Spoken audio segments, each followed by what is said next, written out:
Na mtazamaji, asante sana kwa kuendelea kutizama Jukwaa la Afya. Leo hii tukiwa tunaangazia mbinu gani ambazo tunaweza kutumia, mambo gani ya kuzingatia msimu huu wa sikukuu ili kuhakikisha kwamba tunadumisha afya bora. Ndani ya studio ni naye Daktari Dr. Nsongo pamoja na mtaalamu wetu wa lishe ambaye ni Joyce. Tumezungumza mengi tu na muda usiokuwa mrefu tutakuwa tunavuka upande wa pili, manake kule pia kuna mpishi anatusubiri kuweza kutueleza na kutuonyesha kiuhalisia vipi ambavyo tunaweza kutayarisha baadhi ya vyakula ambavyo tutatumia wakati wa msimu huu wa sherehe. Na kuna maswali mengi tu hapa. Mwingine amesema tafadhali naomba munieleze ni chakula gani ambacho naweza kutumia ambacho niko na low budget, yani sina pesa nyingi. Usitie wasiwasi, mpishi wetu yuko sawa. Kwa hivyo kabla ya kwenda upande huu ambao ni muda usiokuwa mrefu, daktari, tunataka pengine utueleze dalili gani ambazo mtu hafai kuzipuuza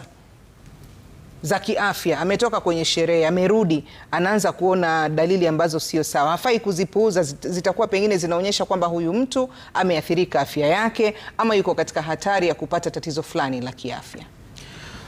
Huwa tunasema katika msimu, kwa sababu tumesema magonjwa ni zaidi ya 6 ambayo yanaongezeka muda huu. Kwa hivyo dalili ni mingi, labda kwa ufupi tu nitaja kwamba kama ni magonjwa baridi hayo, kwa sababu mtu umetravel, ni kitu kama kukohoa, kifua kufungana, uchungu.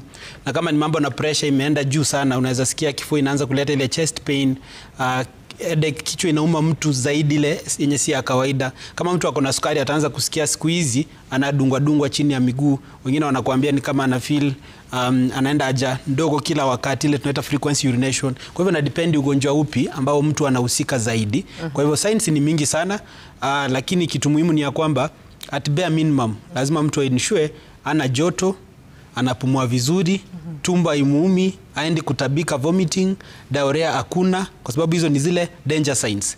Na hizi danger signs zinaashiria kuna shida ndani ya mwili. Na dalili nyingine ni unatoka damu kwa sababu ulikuwa kwa gari kapata ajali. Ndio maana nikakuja na first aid box hapa ya kuonyesha watu in case uko na dalili ya umeanza bleeding, choking, umefungana, bleeding, uko jikoni umejikata mkono.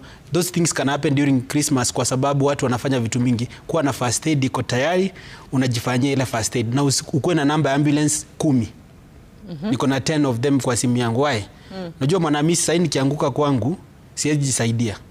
Mwenye ako next to me ndiye atanisaidia. So what I do, kila mtu mwenye ako karibu na mimi, hata wewe lazima niensure leo nikitoka hapa nikupe namba za ambulance. In case nikianguka studio, wewe ndio utanisaidia upige ambulance. Kwa hivyo ukienda Christmas, kuwa na namba 10. Kuwa na ya Red Cross, kuwa na ya hospitali ambao unaiamini. Kama mimi ningesema Equity Afya iko kila mahali, chukua namba Equity Afya yenye iko nearby, wapigie.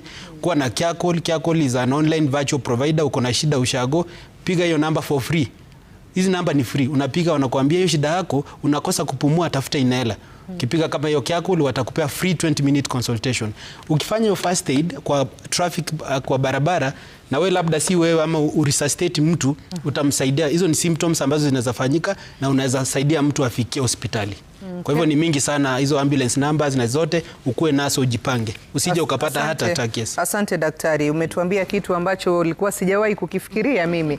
Maana unajua tukikutana nyumbani pale kwenye sherehe ni ile watu wameonana muda mrefu hatujaonana, lakini nadhani ni muhimu tuhakikishe kwamba sote pale kila mmoja ana nambari za dharura ambazo anaweza emergency numbers. Yes. Kwa hivyo hicho ni kitu muhimu zaidi. Mtazamaji, kama unanisikia pale ulipo, labda mwanao wape namba kidogo ukimaliza program ya leo, wape namba za, tutawapea namba kidogo za dharura ambazo ni bure kupiga, bure free, ambazo hazitishi. Sawa, tutawapatia kabla tuondoke. Kabla tuende kwenye mapumziko, Joyce, ulikuwa unataka kuzungumzia kitu. Nikataka kuangazia ile watu msimu huu wa Christmas, unapata kuna vikundi kadhaa zimejiandaa, zinataka kwenda kutembelea either children's home, zinataka kwenda kutembelea either mtu kwa hospitali ama group fulani hospitali, especially watoto pale Kenyatta upenda kutembelewa. Ama kutoka pia kwenda nyumbani. Watu wanakuja wanakwenda wanafanya shopping. Hawaangazii vile vitu muhimu ambavyo vinastahili So ni muhimu kutia maanani kile unanunua. Usikuwe tu mtu wa kununua soda unaenda kunaongezea ule mtu madhara. Watoto wakienda ni soda, biskuti, keki. Unaweza tengeneza, kuna zile healthy cookies unaweza tengeneza sukari ya chini ama ukose sukari, unaweza tengeneza zile healthy pancakes, zile unatengeneza kutengeneza fruit pancakes, banana pancakes, strawberry pancakes. Si lazima ikuwe kile mandazi ile nini ngumu, ile mandazi kingumu hivi. Si lazima iwe hizo vitu zimekuwa processed. Sasa zingine pia unatafuta ile yogurt. Si lazima ikuwe tu soda pale ndani, zile boxed juices tusitaje wale manini. So zile boxed juices unaweza tafuta yogurt uweke pale. Unaweza tafuta whole milk uweke pale. Ile UHT long life uweke pale kwa basket yako. Ndio hata ukipelekea mtu unamuongezea afya, sio kumpunguzia afya. Mara mingi pale hospitali unapata mtu umeongelesha ule mtu mgonjwa pale, ukamwambia usinywe hii, ukikuja baadaye jioni unapata watu wake nyumbani ndio wamemletea. So ni bora pia kuangazia unampelekea ule mgonjwa nini, unampelekea watu wa nyumbani nini, ndio isikue imefika Januari umepigiwa ule mama yako unaenda kuona amekuwa sana pressure.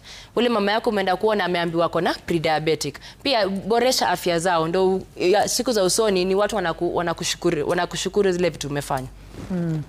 Nadhani pengine sisi ambao tunatoka mijini huku itakuwa ni muhimu pia tukifika kule tuwe kama mabalozi wa kwenda kueneza yale mazuri ambayo tumeyasoma hapa. Mfano pengine ni vitu gani ambavyo mtu akifika pale wakati watu wanatayarisha vyakula.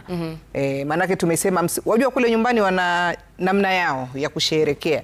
Wanajua paka papikwe chapati, papikwe pilau, papikwe nini. Ukienda kule kwetu hakuna mambo mengi. Either kupikwa pilau, kumpikwa biriani, basi. Hakuna mboga, hakuna nini. Pengine ungewashauri safari hii msimu huu watu wafanyeje tofauti? So tumesema unabadilisha vitu unanunua. Kisha ukifika nyumbani kuna ule mtu atakuuliza mbona leo hujaleta soda? Mbona leo tumebadilisha chapati ya white imekuwa brown? Mbona leo tunapika ugali wa wimbi? Kwa nini? Hiyo ni fursa yako ya kumfunza. Ya kumwambia ile kitu ya white sio bora. Ya kumwambia hiyo soda si nafuu kwa afya yake. So hiyo ni fursa yako ya kumwambia leo badala ya soda kila siku acha tengeneze afya, tukunywe yogurt, tukunywe maziwa ile whole milk, tukunywe ile fresh, tukunywe mala. Unapata watu wengi nyumbani pia wako na ng'ombe. Hizo maziwa pia tuzitumie. Hiyo ni fursa mzuri ya kwa balozi ya kueleza watu sio kila siku soda. Soda si sherehe. Sherehe inaweza kuwa bila hizi vitu zinaadhiri afya. Naam. Sawa sawa. Mtazamaji, tutakomea hapo katika awamu hii ya kwanza, lakini usende mbali kwani muda usiokuwa mrefu tutakuwa tunavuka upande wa pili ambapo mpishi wetu yuko tayari kutuonyesha kiuhalisia jinsi gani ambavyo tutaweza kutayarisha vyakula vya aina mbalimbali kuhakikisha kwamba tunatumia fursa hii ya sikukuu kufurahia maisha, kuenjoy na pia wakati huo huo kuhakikisha kwamba afya zetu ziko salama. Hayo yote ni baada ya muda usiokuwa mrefu.